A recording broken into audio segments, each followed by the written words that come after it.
पैठण एमआयडीसीत स्थानिकांच्या रोजगाराचा मुद्दा ऐरणीवर. स्थानिक चालक मालकांसाठी स्वाभिमानी शेतकरी संघटनेचा एल्गार. पैठण तालुक्यातील एमआयडीसी परिसरात स्थानिक कामगार आणि वाहतूकदारांना काम मिळावे या मागणीसाठी स्वाभिमानी शेतकरी संघटनेने आंदोलनाचा इशारा दिला आहे.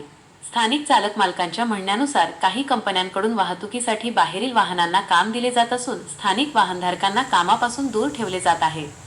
यामध्ये वरुण बेव्हरेजेस अर्थात पेप्सी कंपनीचा समावेश असल्याचा दावा संघटनेने केला आहे. या प्रश्नावर कंपनीकडे निवेदन देऊन 24 ऑगस्टपर्यंत निर्णय घेण्याची मागणी करण्यात आली आहे.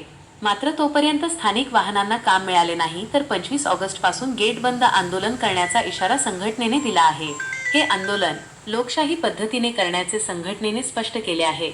स्थानिक चालक मालक आणि कामगारांच्या रोजगाराचा प्रश्न मार्गी लागावा यासाठी चर्चा करून योग्य तोडगा निघण्याची अपेक्षा व्यक्त होत आहे. आर्यव्रत न्यूज मराठीसाठी प्रतिनिधी हुजेफा अली बोहरी, पैठण.